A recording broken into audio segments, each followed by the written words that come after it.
Good morning, good people. Happy Monday. It's Monday. Listen, it's the beginning of another work week and school week and all the things that you normally do that we do on Mondays to get the next 5 days up and running and off to a good start. My name is Stephanie. I am your girl, your sister, your friend, personal growth coach, gardener, guitarist, all things creative that bring me joy with the hopes of bringing you joy. And so this summer I've been chronicling my garden and tying that into life tips. And so this morning I am going to be updating. And so let me walk on over here to the garden and let's just go on in and get started here. All right. We got a lot going on here. And so let's see, I've got here endive that's doing very well. It's time to harvest it, as you can see. And I've got, let's see, romaine lettuce here. I've got here Swiss chard. I'm going to have to separate that. And I have some arugula that's going to seed. And I plan on saving those seeds so I don't have to buy arugula seeds here. I made this little contraption because, well, impatiens don't like a whole lot of sun. And so it was getting too much sun over there. So I replanted, well, actually, I just made this little sort of a shade thing for it. Yeah, so I've got different peppers here. As you can see, just different dark purple peppers, all kinds of peppers. I'm not even going to go down the list. Various varieties of peppers and all that good stuff. And I've had to replant quite a bit. As you can see, I had to repot this pepper plant that's here and what have you. All right. Okay, so this year I decided to stake my zucchini and squash to save room, and that has been working really well. And so in this garden I have different lettuce and lots of herbs, and I've got sage here, basil. Some of these herbs you recognize. That's thyme way over there, that curry plant, lemon balm, which grows so profusely, cilantro over here. But I want to talk to you this morning about this little this mustard green plant. If you can see it, I hope you can see it well. This mustard green plant. The beetles tore, it was a whole row. The beetles literally dissolved the mustard green plant. But I left this here so it can be a feeder plant, so they won't get to my other greens. And so it got to my kale, as you can see, my kale. But I left some leaves on with the hopes of it rejuvenating and coming back. But if it doesn't, we'll just replant. We'll replant greens. It's not a big deal. And sometimes you get damage. You get damage. All right? Hold that thought. All right. So over here, I have just tomatoes. I've got that petty pan plant. It's a squash. I'm excited about that. That's a first timer. I harvested some radish, but the beetles got to that too. But I'm glad that I was able to harvest some radish and radish greens. I got chamomile there, different peppers. Here, cucumber are doing well. Cucumber and squash are doing well. Parsley is doing well. Over there in the corner, I've got banana hot wax pepper or something like that over there in the corner. I'm going to have to move. I don't know what made me put that eggplant there, but it's going to have to be moved. I need to move that ASAP. And I've got squash, as you can see, it's coming in, and dill. I have strawberries here, but guess what happened? The slugs got to my strawberry, so I'm gonna have to do like Land Farmer 73 and make me a strawberry trough because what we cannot have are strawberries coming in and the snails eating them. That's no bueno. I had some extra space there, so I put strawberries here. Let me see. It's not as bad over here, but still, we need to figure out something different.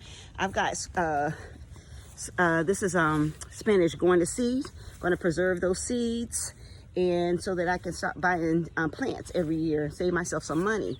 All right, the yellow squash, smallest plant in the garden, but has the most fruit.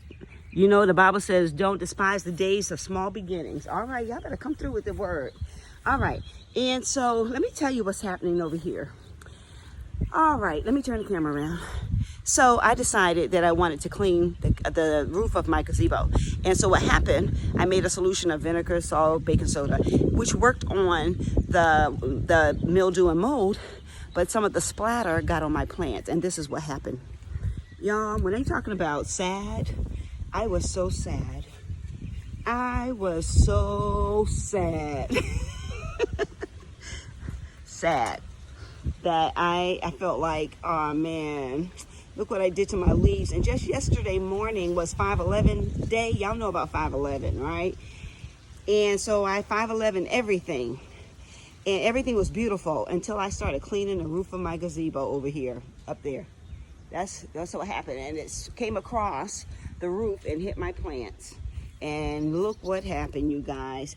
But you know, all is not lost, because as you can see, you see flowers there. I do have zucchini coming in. I have squash coming in, and everything is doing well. And I'm just not going to let that discourage me. So sometimes things like that happen, but you keep it moving, right? And so again, I said I'm staking my squash. I'm so glad I did this, because this is saving me a tremendous amount of space.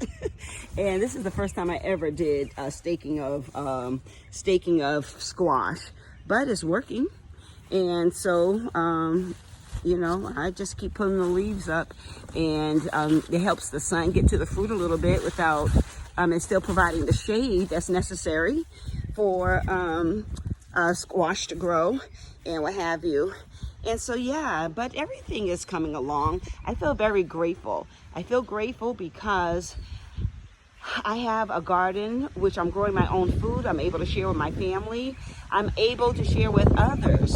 That's the beauty of having a garden. You get to share with others. So it's a little cloudy today. We are expecting 40% rain. But at any rate, I'm out here assessing things, because I need to see what needs to, any adjustments I need to make. But as you can see, everything is coming along just fine. Well, let me just take you over here to this moon glow. This is a Bartlett pear tree. Thanks to watching Lead Farmer 73, I got inspired to plant some trees. And so my Bartlett pear tree over there, this is my moon glow pear tree over here. And then I've got my peach tree that's coming along. I try notching it to get some growth here. I don't know if I did it right. And then we've got blueberries here. And I got two different varieties of blueberries, Trife Blue and some Climax Blue blueberries, as you can see here. And then I've got my fig tree over here. Brown fig trees, really good for zone 7A. I'm in zone 7A. All right, yeah, so that's the update for my garden, but I only have like maybe another 30 seconds or so, and I want to make sure that I show you another inspiration that I had this year, and that's from literally watching Lead Farmer 73. He's so inspiring. The people that he's connected to are so inspiring. So I've not been doing potted vegetable plants, so I decided to extend my garden, and this is what I've gotten so far. This is what I'm doing out here. As you can see, I just took some pallets and I just made me a whole section of the yard, just some different potted plants. And so real quick, pineapple sage, that's a black cherry tomato plant. I've got sweet potato, red potato, and white potatoes out here. I've got some beet greens that I relocated, and peppers out here just to extend. I ran out of room over at the other garden. Some kale I'm trying to rehabilitate. Chocolate mint, regular sweet mint over there. Snow peas, green beans. I added black grapes to my collection, my garden collection this year, and sweet habanero peppers, and I added blackberries. And as you can see, there's fruit coming in. The blackberry, something ate one of them, but that's okay. But we've got blackberries coming in. All right, so your life tip for today is sometimes it seems like things are just going well, and just in a split second, something has gone awry. damage has occurred. You may have said something that you should not have said. You've done something you maybe should not have done. Or maybe things just the ebb and flow of things just didn't quite work out. Well, 3 things that you can do today to bounce back and recover from when things are going well, and then take a turn for the worse, or take a left turn, the unexpected left turn. Number 1, do not panic. Number 1, do not panic. Number 2, assess the situation. Number 3, come up with a plan B. What do you need to add? What do you need to take away? What do you need to improve upon? And when you literally do those things, take a deep breath. Do not panic. Do not panic. Assess the situation and come up with a plan B where you can actually take some action steps. Well, that's it for today. You guys have an awesome week. And whatever you do, you make this your best day ever. Take care and God bless you.